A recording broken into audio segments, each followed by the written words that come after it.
Well, we'll call the meeting to order for the business session. Allegiance to the flag of the United States of America and to the republic for which it stands, one nation, under God, indivisible, with liberty and justice for all.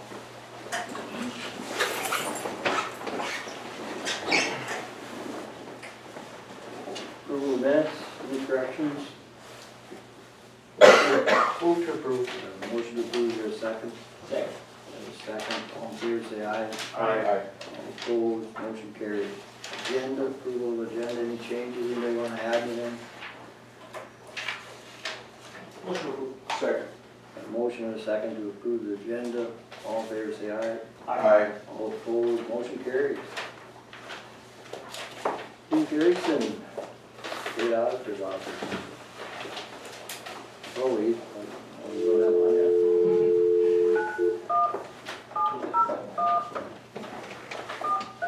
Let you do the talking.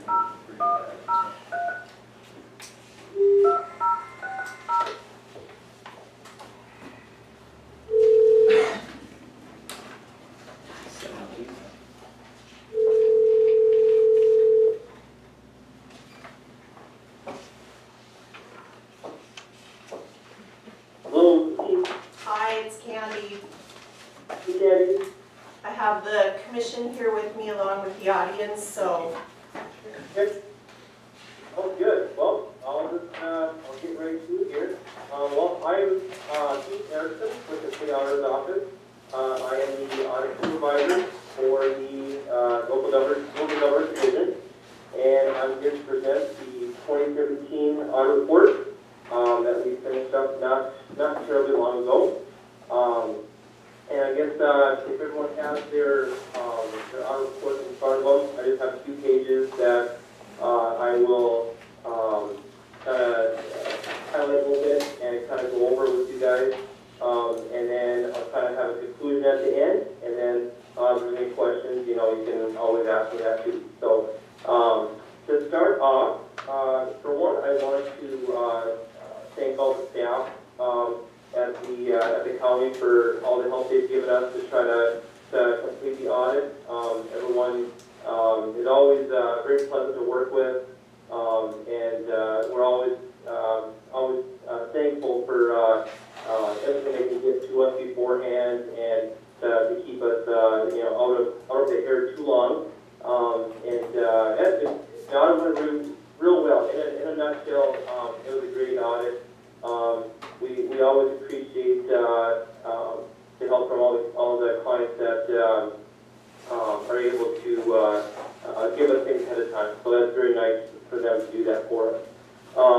So I will dive into the report here, and if everyone wants to go to page 2, and this is an important document, it's the opinion, like I said, this audit this year has a clear opinion. We do not have any modifications to the report based off of any of our findings of our tests. So you guys received a clean bill here. So that's always nice to see.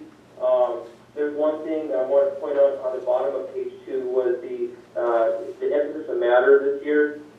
There was a new galaxy standard that came out regarding OPEB, and the report had to include the post-employment benefits plan that retired staff have had over the years. And they always, this year there was the first year that the OPEB liability had to be included in the report. The pension liability came a couple of years ago, and now they include the OPEB. And that's included in the financials on the statement and in the notes. There's a whole note disclosure regarding OPEB. A lot of tables and graphs, and that kind of comes from NCPER's reports, and they kind of get put into your audit. So that was the instance of matter for this year. That's the only reason why that's there is that the new standard that came out, and we always want to bring those to light on those things. So next, I will go to page 6, and that's the balance sheet. I always like to kind of bring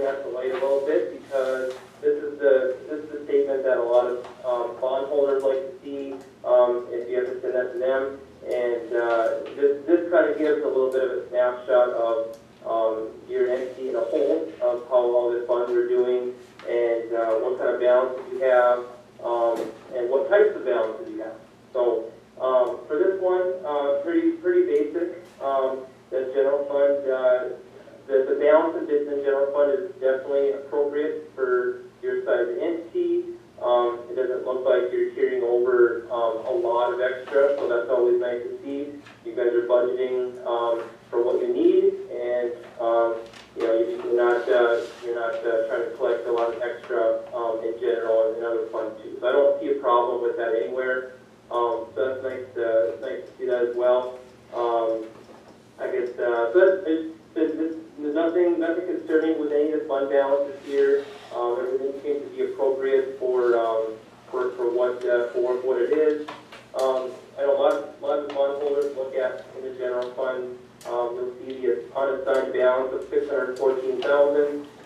That's basically what your entity has to spend on other things in the future. The other funds sometimes are restricted for certain purposes, like in highways and health and welfare. But the general fund is what you have the ability to spend next year on something else. So that seems to be healthy, and nothing concerning there at all. And it seems appropriate for, like I said, your size of entity. Next, I want to go to page 11. And this is the statement of revenues, expenses, and changes in net position for the health insurance fund. I just want to give a little show of this. You guys seem like you are doing okay in this fund. You actually had a little bit of an operating income this year, and that can be kind of tough to see in a lot of places that we go to because of all the rising costs of insurance and that kind of stuff. So it's nice to see that you guys are gaining a little bit of ground on that fund. Definitely nothing concerning here. And it looks like you guys are running that just fine, and doesn't seem to be anything negative to say in that fund at all. So that was great. I just wanted to kind of show you, just reconfirm that that's a good, healthy balance in that fund. Next, I'll go to page 20. In the notes, I kind of like to just bring up this table. This is the top of the page.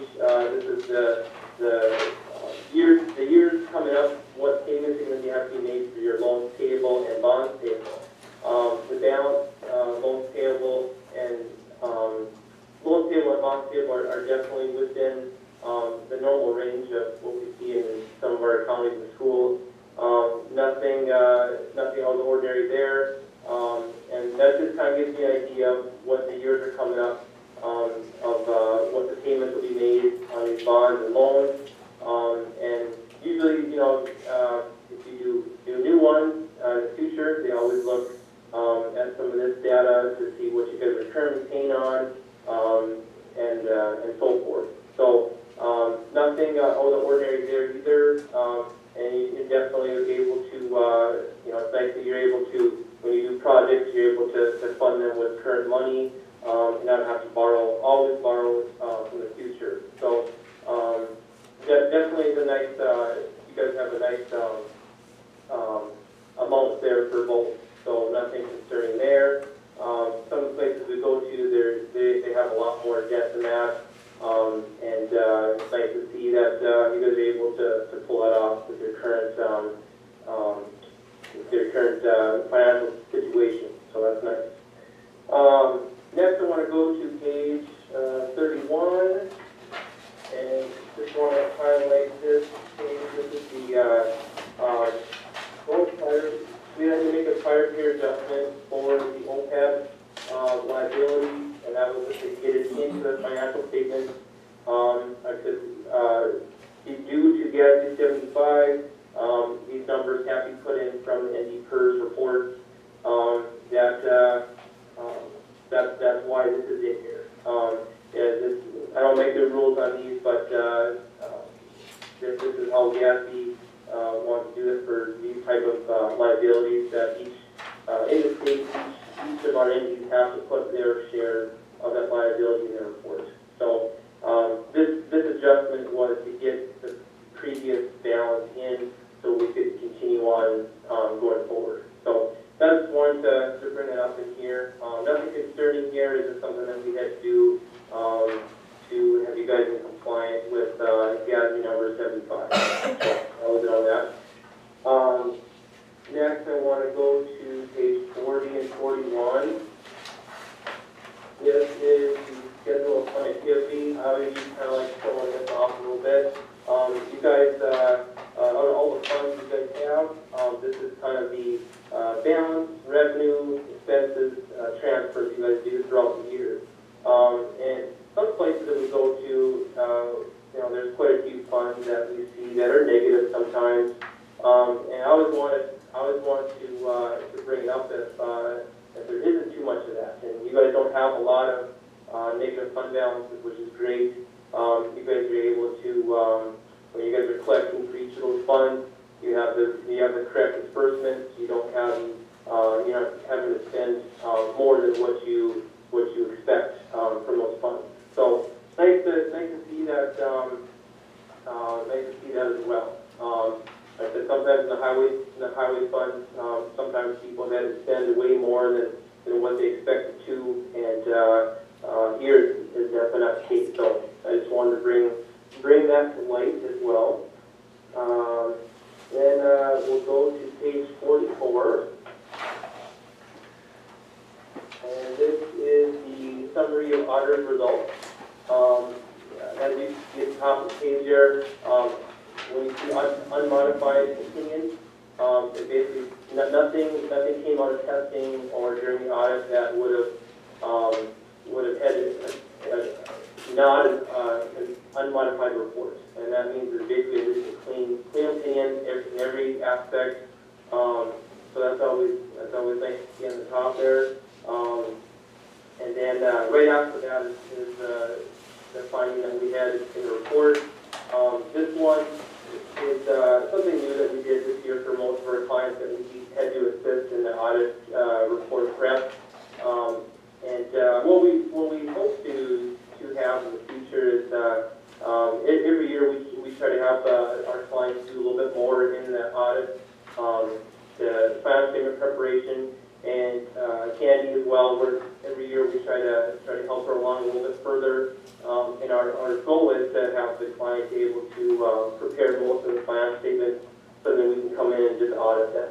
For right now, a lot of our smaller counties, we're having to do some of this type of thing as well. So it's not uncommon for us to do it, but we kind of had to kind of bring that to light that we are doing that, and because of that, there's a little bit of a risk that the file statements, that we're assisting in the prep and auditing them, there's a chance that things can be missed. So we always like to have the client able to get as far as they can with it, so we can just come in and audit.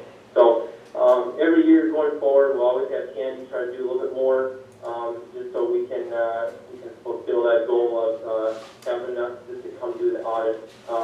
And that always saves a little bit on cost too. We're having to help on the preparation. That is spends a little bit more time in that area. And if it wasn't there, we'd be just auditing the numbers, and that would be a little bit less time consuming. So I guess that was really the only finding. Nothing really came to attention that we needed to bring out. There's always a few things when we're there that we suggest to Candy. If there's anything that we saw that could be improved that wasn't important enough to put in here, we tell her that just in person. And usually what our goal here is to just to make every place we go just a little bit better. We always have some kind of advice for internal controls and things of that type. So in conclusion, I guess the audit went great. I want to thank Candy and the rest of the staff to, for helping us out and getting this thing done for you guys, and also for the opportunity to come again to Ramsey County to provide the audit service to you guys. And always our goal is always to give a nice quality audit to all of our clients, and also to leave the entity in a little bit better condition than we found it. And I think we usually try to pull that off, and I hope the client also felt that they have an audit, or that they had received one from all the questions we probably gave to Candy. And then also, hopefully she felt that we helped her for the future years coming too. So that's always our goal. Was there? That's about it for me. Do you guys have anybody have any questions?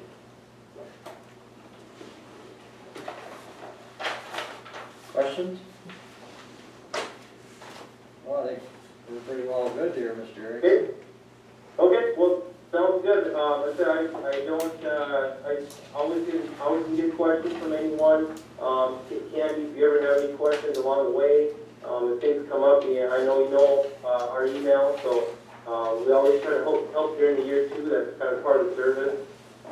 Sometimes it's nice to throw some ideas at people, and we're always there to do that with. And that also helps for the audit next year if there's questions that come beforehand. We've always had a lot of our clients ask us throughout the year, so we're never sorry anybody does that. So just remember that, Candy. You can always ask us a question. So. Sounds good. Thank you. Thank you. All right. Well, thank you, and hopefully you guys feel warm up there. I know we're a little cold here right now, but hopefully the winter will turn around soon. So. Soon. Thank you very much. Okay. Thank you. Okay, well, thank you, and I'm happy to present the report today. Okay, Thanks. thank you. All right. Yep. Bye-bye. Thank you, Candy, and everyone else. Thank you. Okay, anything to add? Looks good, I guess. Good job to our auditor, Yes. everybody in that office. Thank you very much, Candy. Treasure. Who's treasurer? Treasurer. You know, and as our help too, we have great Yeah. help, Good. great help. It's a lot of work. Good. I'll make a motion to accept the audit. Okay, got a motion to accept the item. Is there a second? Second. No other comments? All in favor, say aye. Aye. All opposed, motion carries. Very good. Kevin? Yes. Well, I guess I got one more item that won't not on my agenda, but we need to service all 6 of our motor graders at the end of March. Filters and oil are gonna cost, that's a typo, it should be $12,000. Oh. Like added zero, it hurts. But this time around, we have to do all the oil compartments, hydraulics, all of them, so that's why it's that much this year. Hydraulics and candles and everything, and transmissions. Yeah, just worked out. And some of them got $6,000 and some got $4,000. It just happened that now next year, it'll probably be a fourth of that. I have a breakdown if you want to see it, but it's really boring stuff. Motion to approve, second. Got a motion and a second. Any other comments? We're gonna have a roll call. Lightcon. Aye. Britt. Aye. Olson. Aye. Wakefield. Aye. Brown. Aye. And also, Ramsey approached me about buying a snow blower for a skid steer. I'm thinking of using it on the sidewalks, and we could use it ourselves out there, so I told him I'd be willing to pay for half of it. But, we got some bids, we got a bid from Bobcat, I think they might be in front of you for $5,635. This is already my glasses. And then we got a quote from the Erskine people over in Minnesota for $8,290. You gentlemen see any reason why we would want to go with a higher bid? No, I don't, I mean, they both got the heavy duty motors for turning the augers and fans, so. We have a Velro Bobcat skid steer, right? We do, so yeah. And we want. This would fit Would on fit. there, but you need a bunch of adapters and stuff. I was thinking, if you're gonna buy a snow blower, then it ought to quit snowing, right? Yeah, Well, we might not actually be able to get it until next year, because some things are way backlogged. Really? Yeah, yeah. but I think it'd be a good thing. I'd go ahead and make that motion to approve that, Okay, we have a motion, do we have a second? second. We have a second. the low bid. Very good. It's also a low. Any other questions or comments? We did a roll call round too. Wakefield, Aye. Olson, Aye. Frith, Aye. Lightfon. Aye. Brown. Hey, That's all I have. there you go. Yeah, so Paul, you have anything you want to add? We just ran the semi-final estimate for Strata for their paving project from last summer. And they finally got back with some of the fuel cost adjustments, so that's all good to go. Should have that process and just be able to run the final estimate and have the DOT review our final records. So basically it's done. Plows keeping up? Plows? No, that's the honest answer, no. Now with this wind down this week, we're making headway this week. Yep. That's that wind, we couldn't keep up, the wind just blowing right back in again. Yeah, there were some tough nights. It hasn't melted at all across the over. All for what it's worth, with the situation that you guys have, I think you guys are doing a great job. Yeah, that's not, So, we were out every day, 14 days in a row. One guy, a couple guys. But, Very good, thank you. yep. thank you. Move into new business, approval of the LEC bills. Yep. I'll make a motion to approve the LLC. Okay, we have a motion, we have a second? We have a second? Roll call. Olson, Aye. Wakefield, Aye. Lightfon. Aye. Frith, Aye. Brown. Aye. Approval of homestead credits. There's a few in there. Motion to approve. Five. Second. Okay, we got a motion and a second. All in favor say aye. Aye. All opposed, motion carries. Approve MMSIS billing for the department. You got something on that? Is that this one? This is for the LIC, correct? Yep. This is that thing we had to take care of. We already paid part of that bill, or is this the whole bill? Oh. No, Medicaid it'll one? get billed periodically. So this is like accessing their software systems. The last one we got was That was just a 100 one-time and some thing. thousand because they didn't bill it up. So now we get billed quarterly or something like that? Is that how we get billed, quarterly? I think so. It's monthly, is it?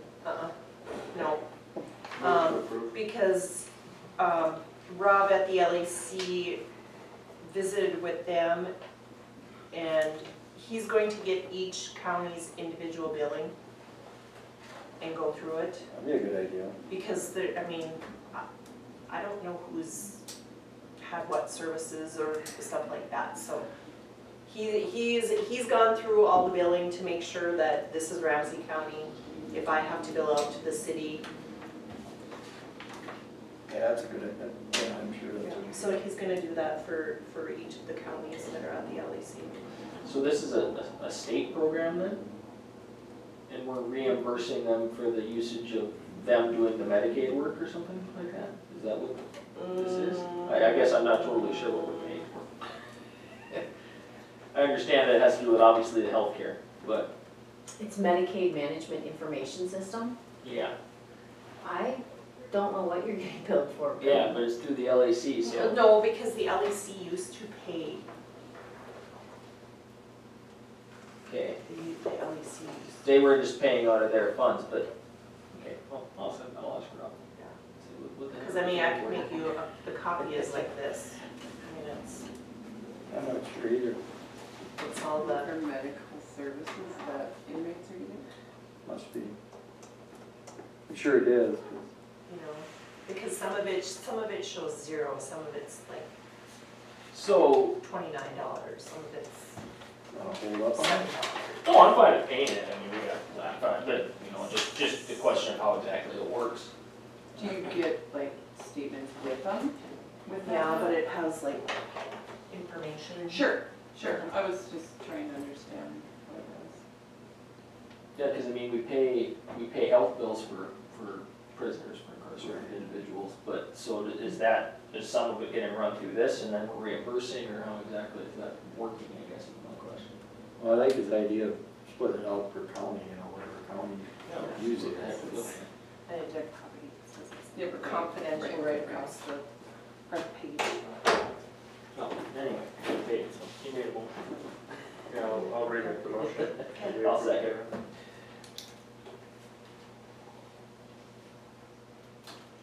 Looks all right. Well, that's what it is. It's for medical services for inmates. We're processing some claims, so what does MMIS stand for? Medicaid Management Information System. Is this something new that we've, I don't recall seeing. or is this something that the LEC has always done and then it's changed the way we're paying the LEC to divide out the counties? Yeah, they just always rolled it into the billing Right. process is all they did. Yeah. Now we're seeing it separate, which that's not necessarily a bad. Now it comes from, Is that what we're saying, Rhonda? State. Do you know? I'm not sure, I guess I'm kinda out of the loop on that, because I don't know why you're getting that. well, every county is getting it It's something new that you're getting. from the jail. Because federal dollars can't pay for inmate medical services. Wonder if they were paying. So, That's what I'm are they managing wondering. what the county is paying? Yeah, it sounds to me, So they're what that looks paying like, The yeah, we hospital must, and then you're paying them? it's almost like they're acting as the insurance middleman, That's kinda basically, what I so. was thinking. We take an inmate, it gets billed out, the bill gets sent to them, and then they sort through everything and send the bill Send it back to the back to us. LEC, and then we have to cut the check for that. And I think that's, How it looks. yeah, 2 years ago, you were getting paid you paid market value for someone to go to the hospital, and now you're paying Medicaid rates. Value. So that must be the reason. I didn't know they were running it through like that. It just started.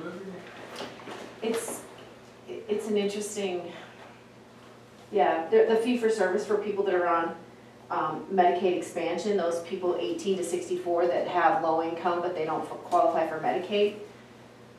We're paying, instead of fee for service, I wonder how they're doing that, because we are paying like a premium for Medicaid expansion, and then if you use it, you know, it's all good, but if you don't use it, the state's just paying. We're the only state, I think one of the only states in the nation, or the only state in the nation that does that.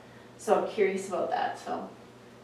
Because a lot of our prisoners are Medicaid expansion 18 to 64 folks.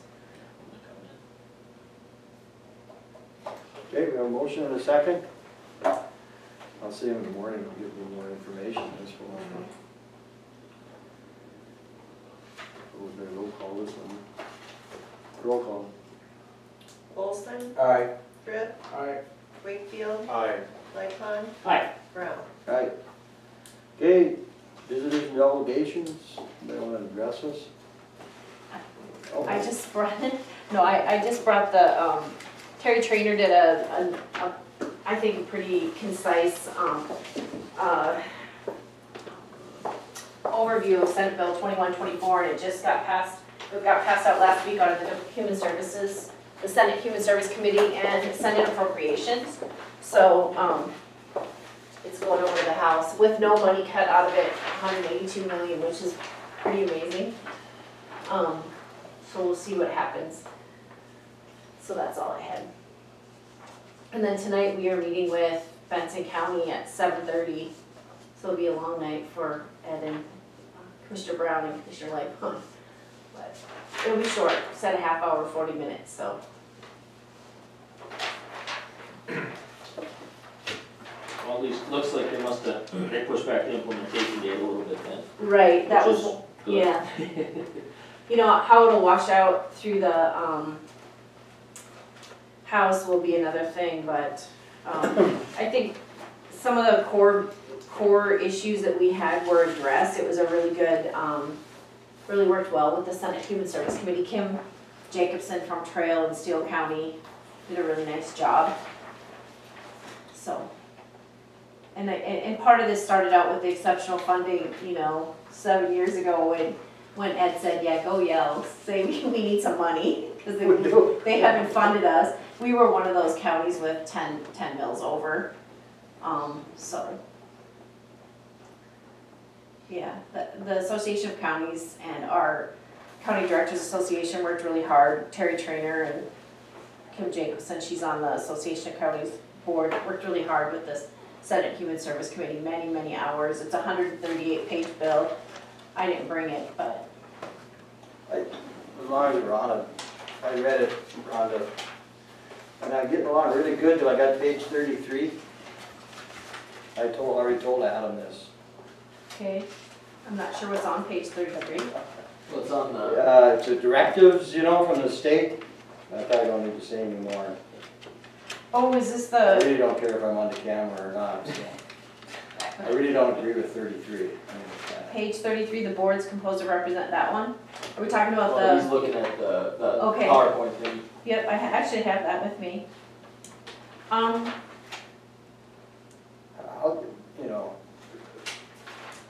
the thing that occurs to me after I read it, thought about it for a while, is the state's really got a simple program here. All they gotta do is take over what the counties have done for decades, and fund it for decades. It would really be nice to include the county commissions within the state on some of these decisions. And like I said at our last social service meeting, I think it'd be a really good idea just to let this lay in the woods for a couple of years and go along the way we've been doing it here in the last biennium. And I think you have a tendency to agree with me on that. well, I think, Get these other counties to accept it, that's what I'm concerned about. yeah, there were some trade-offs, and I know 33 doesn't look like we got many trade-offs, but we did. I know one of the big issues with county commissioners is taking service farther away from the people that you serve and people that can make an impact. And they should have that concern. And we were very concerned about that too, and not to dog the Human Service Center, but when you get so many levels of away from the people you serve, you tend to be less effective. And so we worked hard at that to get these were some things that were trade-offs for each person, but they wanted to take over, have the zonal director be a state employee, and we just said that will not work. Are they agreeing with us there on that one? Yep, the zonal director will be a county employee. Yeah, the zone board is no longer advisory, it's going to be It's supervisory, since it's still a county employee. And they will have direct input on how the money's spent, even though it's flowing through the state. So that was, I think that everybody, any county person recognized that needed to be changed, so. The Senate really never did much with this then. Did they spend much time on it at all? Well, I didn't foresee them spending a lot of time on it. I think there were about 20 amendments, because the bill that came forth, the first bill that came forth was state employees, zonal, so they did a lot of trade-offs. Mm-hmm. So yeah, they worked, the Senate Human Service Committee and Terry Trainer and Kim and Chris Jones, they had a lot of meetings and worked hard at the amendments. We had a core document, and I think I showed you guys the Social Service Board, that document. Do you think the other counties in the western part of the state are starting to accept it better? Or would Well, you say you're not sure? I think a little bit better. The one senator voted no from the Montreal County area, and they were pretty no. But they've had a lot of issues in oil country that they feel have not been addressed. They've hired their own addiction counselors to come into their county office. They've built a home for a foster parents. And so that they have a place for foster kids to go. They were just scrambling for places for kids. And so they haven't felt, I think there's a little different flavor. So we'll see how that goes. You know, county social services is to take care of the most vulnerable, needy of our communities. And it's really an essential cog. I know that people probably don't like to hear that or want to know that, but it really is. It's kind of the last stop.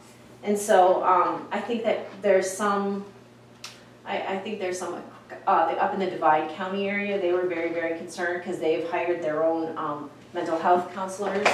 So we'll see, yeah, because they just don't have the services. And they could find somebody?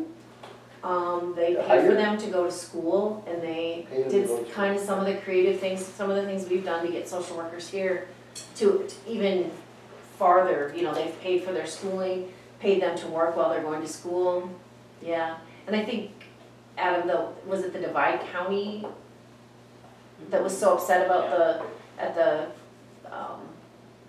Yeah, the association. Association of Counties, Yeah, I think their concern basically was, you know, we've stepped up as a community locally and made an investment in these people, and now you're going to tell us how we're supposed to manage what we're doing when we've already made the investment locally, which is a reasonable concern. But I think the way it's shaking out, we're still gonna have local control. Yeah. It's just a matter of, they're basically telling us, let's try to find more efficiencies to save some money so we don't have to keep spending and spending and spending, which is I don't think that's unreasonable, especially in our situation where we're already in a combined district. We're used to working with another county. All that's gonna happen is we're gonna have to probably add in possibly Benson or somebody else to make our zone a little bit bigger and our board a little bit bigger, and we'll continue to function the way we have, and hopefully we still have the ability to, you know, have the leeway locally to, you know, adjust to things when we need to, you know, and put our money where we need to.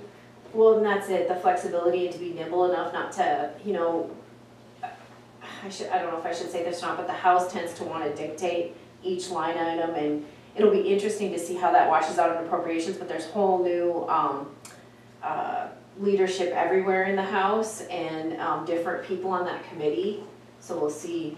Who's the chairman of that committee again? John Nelson, right? House Humans- of Probes, Human Services, yeah, I think it'd be Nelson, Councilman. I think Delzer's the overall of Probes. Nelson's Human Services. And Delzer took the place of Chet Pollard because Chet moved up to, is that how that went? Yes. Chet moved up to the speaker, or majority leader. So we always felt like they had a lot of pressure from their majority leader to do a lot of things, so we'll see how that might change. Yeah.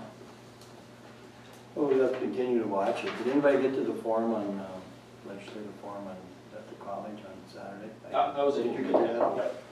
What did you hear there? Did you report? They didn't talk much about it, to be honest. The county didn't come up much? More than anything, we talked about infrastructure and things like that, you know, the bill for the prairie dog bill, whatever they're calling it, to try to do infrastructure relief.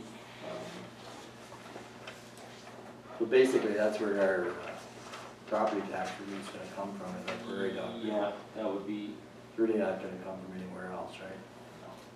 I think that's the vehicle to get it done now. What would you guess, Kevin, that figure would be, about, About 2 million. and then with the city will be what? I don't know what the city's getting.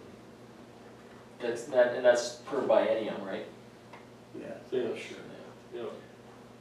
Which, I mean, that's a good chunk of change, there's nothing wrong with that. Right. My main concern, and I have no problem with the concept of putting it into infrastructure. My main concern is that if they continue to do things like taking the pots of money and then dispersing them for something like infrastructure, then those dollars are no longer there to trickle down and roll back to the general to pay for other things. So, I mean, at least we're getting something specific, but then all of a sudden do other things start to increase in costs. That is trickling back. So it looks like we're getting a deal over here, but we're really paying for it over there. You know, rough here, big ball type of deal. I mean, we'll see a benefit immediately, but will it start to move up over time? So I mean, there's just that trade-off, I think. We're gonna take what we're gonna get, I think, and then we're gonna have to just try to fight the battles to say, hey, you know, extension can't get more expensive every year, and this can't, and, you know, stuff like that. We just might have to take some of that prairie dog money and put it into the road fund and pull some money out of the road fund for other things, Reduce the- distribute to other places if that's the case. Reduce the mills, yeah. Yeah, and then if that's the case, I mean, I don't have a problem with that. It's just a matter of, it's gonna be a balancing act of seeing, you know, where the money's gonna come from. And there's some things out there now that are kinda interesting, like using the legacy fund dollars to get rid of income tax and, yeah, there's some interesting stuff like that. So, you're gonna, you can, there's a finite amount of dollars, and if you keep biting away from where they're coming from, or you keep appropriating to specific spots, then you're gonna have to start coming up with money locally in other places, so, something to keep watching. We're really gonna have to pay attention here now in the next, how many days are left, 40, 30? Yeah, crossover is gonna be, what, end of the week or next week? Next week, I think. Next week. See where everything goes. I think the paper said that there's gonna be another legislative update Monday. Yeah, I seen that, Casey. You know, Yeah, they're gonna do a Monday evening one, and then they said there's gonna be one more coming in March. And I can't remember what the date was gonna be, but there'll be a couple more times you go talk to the legislators. Anything else to talk about there? Thank you, Rhonda, for your input. Like 40 minutes, is that long enough? Is it a paycheck now? It's a big day. Anything else? Nothing else to add for the visitors and delegations? Announcements, any announcements? The jail moving forward with the cameras. Descriptions there, working. I went up and all of them. Huge article. You did? Yeah. Great, great. Felt bad, I missed the first one. I don't think it was I a big don't deal, know, because they never I don't know contacted if me. it happened. I never left. I was supposed to sign them on the 25th of January, and then they never called me. So we made it that day because I think Moni's was arrested. Oh, So I felt kind of embarrassed, like, I hope I didn't just blow you off. yeah. Did you see that video? Ed, I've got a Lucas. quick question for you. The library is gonna have the opening ceremony of the reading garden this spring in May. Okay. And the mayor's gonna be there to do a ribbon cutting, but seeing as it's a joint venture between the county and the city, I was hoping that the chair of the county commission and all of the county commissioners, but you specifically to be part of the ceremony of it. Okay, me? In May. And I'll get you more specifics. Jared sent out an email to the city and heard back from the county commission. I saw it. So I just wanted to make sure that you were aware it was on your radar. Sure. You can run the big scissors. Yeah, that's right. Big sister. Jackknife won't do it? Well, it sounds good, Lucas. I'm glad a lot of work you put in there. Well, it's for a good cause. Yeah. You know, so it's a nice little place. And my biggest thing that I like about it is it looks like it was always there. You know, in other words, it fits so well into the whole structure of the thing. It looks like when the library was built, that was built with it, you know, and so I'm really pleased with the way it came out. You should probably know how the library ended up in that spot. Do you know? What was that? It was Barb McCormick, right? Well, the library ended up coming out of Carnegie and going over there. Oh yeah, I thought that Barb McCormick played one, that was another. Oh, okay, what was it then? There was a lot of meetings. I was on the school board at that time. A lot of meetings between the city and the school board, and the county was involved also. They were having a hard time picking out where they should put it. And they were over there east of the Catholic Church and downtown. And the school had that spot. And the old New Outlooks building was there, and it was like a 4-story building, wasn't it? Yeah. It's kind of a ratty old house, wasn't it? Yeah, big old Kind of a house. ragged looking house. You know, it was quite a while ago. You probably don't remember it. And I looked at Swantek, and he was the superintendent, and I says, just give them that piece of property, but they gotta pay for tearing down the house. Because the school had built a New Outlooks building out there by the college at that time. Didn't really have a use for it. I said, that's where the library should be anyway, by that middle school. So you had to thank for it. Well, not just me, but. And then Swantek says, what should we charge? $5, that's good enough, so. That's right. Sold them for $1, but they had to clean it up. It's a real. And that's where we're at. And the other thing that I was pleased, you know, during, you know, I guess I'm still the president of the library board, but during my tenure, you know, we were able to set up a nonprofit organization that has raised a fairly substantial amount of funds to, you know, the goal of it is to be a perpetual Great. fund for the library, and even after having paid all of our expenses for the building of that garden, Okay. we're gonna be able to do good things. for that library forever. So. Thank you for your time there. It was That's- nice. No, thank the generosity of the community. I mean, Yeah. all I had to do was walk out with my hand out. It's not very often that people put anything You're into doing a it. pretty good job. Okay, Somebody gave us the cat, that's a good thing. I entertain a motion for adjournment before the BS gets any deeper. I did get one notice today. Okay, sorry. Tourism gave Lake Access $10,000 for plowing road. Wally? Yeah. Well, paths out They're there. gonna make some paths out there. Great. So maybe you should request them, tell them where you want a road. Good. I just found that out this afternoon, so. Any other announcements? Anybody else's New lake level forecast will be out Thursday. According to the, down again? well, according to the snow water equivalent maps, there's 837,000 acre feet of water up there. So what's that to us layman? An inch now. Well, in 2011, we had 600,000 acre feet just about flow into the lake. And we went up, just about 3 feet, put us at our record high. So, and we've seen bigger amounts than this before that they haven't turned into actual water coming into It the sort of lake. depends on the method of melting, right? It always depends on the spring. If it melts nice and slow, it'll There was, I stay think where it it's was at. It goes quick. 13 or something like that where we had all that snow and there were, or maybe it was 16 and it was, over 1 million acre feet of water equivalent up in the snowpack and, we were all concerned about it and then it was a real gradual melt and a lot of it soaked in and we barely got 300,000 acre feet in. So it all, Mother Nature, time will tell. It really will. It all depends on if you catch one of those rains when the ground is still frozen. Yeah. Because then that all rolls. 09 was bad for that. That's when we got hit really hard with that one because the ground was still froze and it rained. And, yeah, so. Okay. Motion adjourned. Got a motion to adjourn, is there a second? Second. We're done.